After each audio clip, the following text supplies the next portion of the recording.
नमस्कार, मैं हूं रंजीत झा।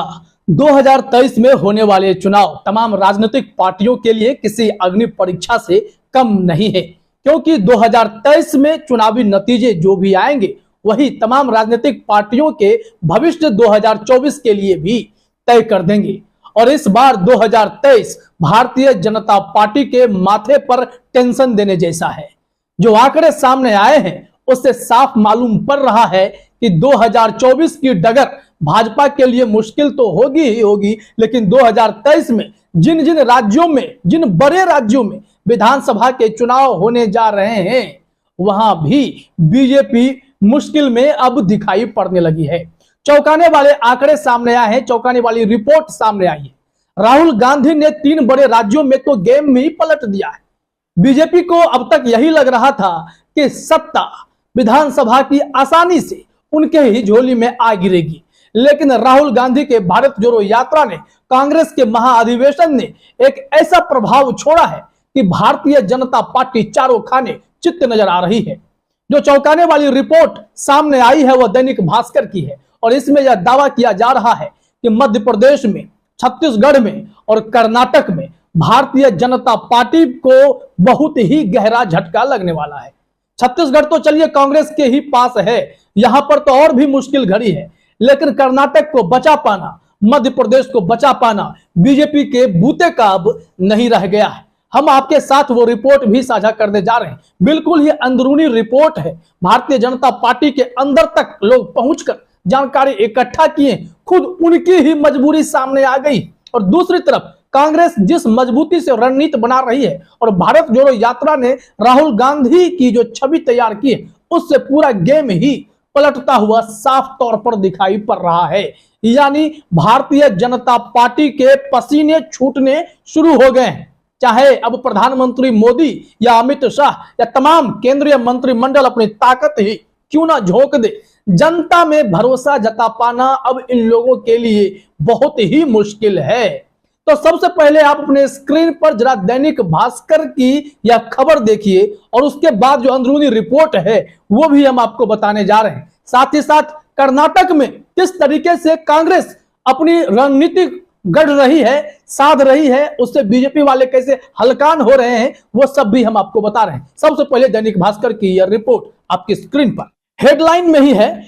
एमपी, छत्तीसगढ़, कर्नाटक में बीजेपी पर संकट, मध्य प्रदेश में 80 सीट ही आ रही है जो कि बहुमत से काफी दूर है। अब तक तो 90 बताए जा रहे थे, लेकिन लेटेस्ट सर्वे और बीजेपी के खुद के सर्वे बता रहे हैं कि वो 90 से नीचे पहुंच चुके हैं। 80 सीट ही पक्की है। और छत्तीसगढ़ में सीएम फेस ही नहीं है बीजेपी के पास। जिन्हें सीएम फेस बनाना चाहते थे उनकी चर्चा तक नहीं हो रही है। और तीसरी बात, कर्नाटक में जीतना ही मुश्किल है, क्योंकि मध्य प्रदेश और कर्नाटक में जो खेल भारतीय जनता पार्टी ने किया था अब वो खेल वहां भारी पड़ने वाला है। बीजेपी को पता है, इस वजह से प्रधानमंत्री मोदी खुद येदियुरप्पा के आगे दंडवत हो गए हैं।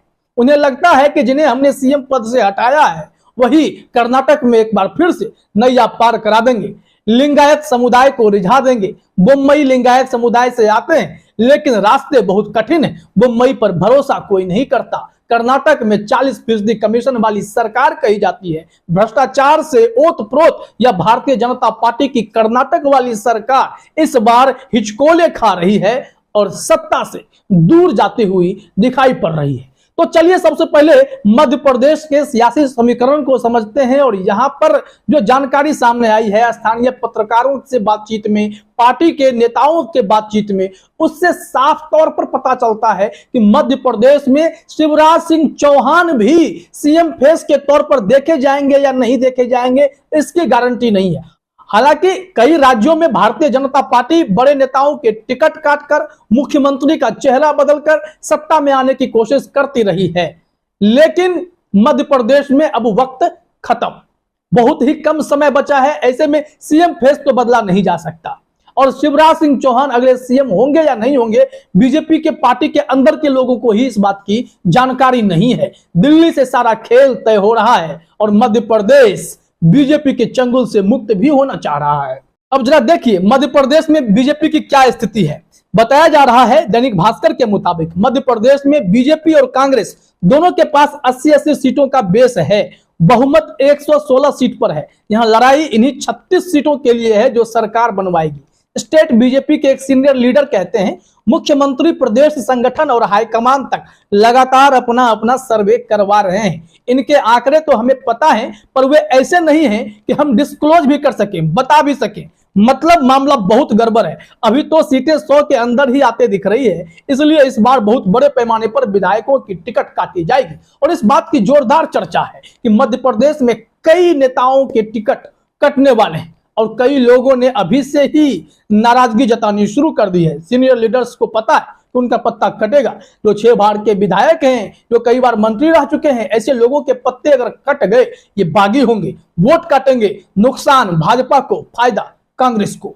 यानी राहुल गांधी ने पहले ही मध्य प्रदेश के ऊपर कह दिया था कि इस बार कांग्रेस को आने से कोई रोक भी नहीं सकता है, आप चाहे तो हमसे लिखवा कर ले लें। राहुल गांधी भारत जोड़ो यात्रा में वहां उन्होंने समय भी दिया था और उनकी रैली वहां पर सुपरहिट रही थी, जो कि गैर राजनीतिक भारत जोड़ो यात्रा थी और इसका असर बिल्कुल राजनीतिक स्तर पर भी पड़ा है। राहुल गांधी पर लोगों का भरोसा बढ़ा है। मध्य प्रदेश में बिल्कुल मिशन सक्सेसफुल और बीजेपी पसीना पसीना।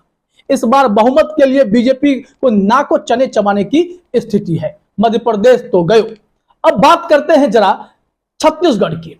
छत्तीसगढ़ में बीजेपी के पास सीएम फेस ही नहीं है और यहां पर भूपेश बघेल ने जबरदस्त पकड़ बनाई है। दैनिक भास्कर की रिपोर्ट भी कहती है कि जिस तरीके से तमाम वर्गों के लिए भूपेश बघेल ने योजनाएं लागू कर दी हैं, उससे तो साफ लगता है कि हर किसी का भरोसा अभी तो कांग्रेस में ही है। और कांग्रेस में याद कीजिएगा कि अभी जो महाअधिवेशन हुआ कांग्रेस का, उस अधिवेशन में भी लाखों की भीड़ जुट गई। लोगों ने हाथों हाथ कांग्रेस को स्वीकार किया। मतलब साफ है कि छत्तीसगढ़ की जनता इस बार भी कांग्रेस के भरोसे पर ही है। बीजेपी के लिए दाल वहां गलने वाली नहीं है और बीजेपी की रणनीति वहां फेल हो गई है। अभी तक स्थिति ऐसी है कि भारतीय जनता पार्टी ने वहां सर्वे भी नहीं कराए हैं और साफ तौर पर बीजेपी वहां समझ चुकी है कि कांग्रेस ही आएगी, बीजेपी की मशक्कत पानी में बह जाएगी।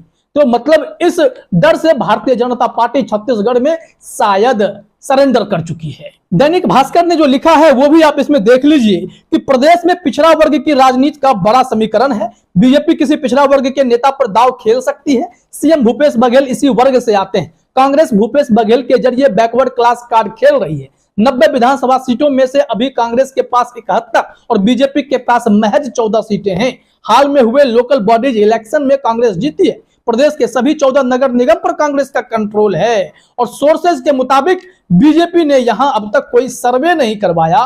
पार्टी ने ओम माथुर को जब से प्रभारी बनाकर भेजा तब से वे संगठन से बूथ स्तर तक काम तो कर रहे हैं, लेकिन नतीजा ऐसा नहीं है कि भारतीय जनता पार्टी कह सके कि भाई छत्तीसगढ़ तो इस बार हमारा है। यानी 2 राज्यों में बीजेपी का पत्ता कट रहा है। अब कर्नाटक को कैसे छोड़ सकते हैं? कर्नाटक में भी स्थिति कमोबेश वही है। कर्नाटक को जीत पाना मुश्किल है क्योंकि ये भ्रष्टाचारी सरकार वहां पर ठप्पा लग गया है। 40% कमीशन वाली सरकार, पे सीएम वाली सरकार, ऐसे ऐसे नाम वहां पर पड़े हैं। तमाम विभागों में भ्रष्टाचार, कई मंत्रियों के ऑडियो वीडियो लीक हो गए और पता चला कि भारतीय जनता पार्टी वहां पर तड़पती हुई है। जल बिन मछली वाली स्थिति है। ऐसे में येदियुरप्पा के सहारे सत्ता की नैया पार लगाने की कोशिश करने वाले भारतीय जनता पार्टी के तमाम नेता हाथ पर हाथ धरे बैठे रह सकते हैं और इस बार सत्ता कांग्रेस के साथ जाती हुई दिखाई पड़ रही है। राहुल गांधी ने भारत जोड़ो यात्रा कर्नाटक में भी काफी जोरदार की थी। खूब प्यार मिला था, लोगों का समर्थन मिला था। ऐसे में वहां पर भारतीय जनता पार्टी का डंका नहीं बजेगा, डंका कांग्रेस का बजेगा। दैनिक भास्कर ने क्या रिपोर्ट प्रकाशित की है इस मामले में, जरा अपने स्क्रीन पर आप देखिए। कर्नाटक में 224 विधानसभा सीट है और आरएसएस ने बीजेपी के लिए एक सर्वे वहां कराया और इस सर्वे से पता चला है कि भारतीय जनता पार्टी को 70-75 से अधिक सीटें नहीं आने वाली है, जबकि अभी बीजेपी 120 सीटों के साथ वहां पर सरकार में बैठी हुई है। लेकिन यहां भी खेल हुआ था, इस बात को समझना पड़ेगा। लेकिन इस चीज को आप ऐसे देखिए कि जो संघ की रिपोर्ट आई है उसमें बीजेपी को निराशा हाथ लग रही है। तो जीतेंगे कैसे भाई? अब इसके लिए आप देखिए जानकारी क्या है। कर्नाटक में बीजेपी 20 जुलाई 2019 से सत्ता में है। इन 4 साल में उसे एक बार मुख्यमंत्री बदलना पड़ा। 28 जुलाई 2021 से यहां बसवराज बोम्मई सीएम है। कर्नाटक में फरवरी में आरएसएस ने एक सर्वे रिपोर्ट बीजेपी को सौंपी है। इसमें उसे 70 से 75 सीटें जीतते बताया गया। बहुमत के लिए 113 सीटें जरूरी चाहिए। और हाल ही में कर्नाटक में जो स्थिति हुई, उनके ही विधायक मदल विरुछप्पा के ठिकानों से 8 करोड़ रुपए कैश बरामद हुए। दूसरी तरफ उनके बेटे प्रशांत मदल के ऑफिस से करोड़ों बरामद हुए।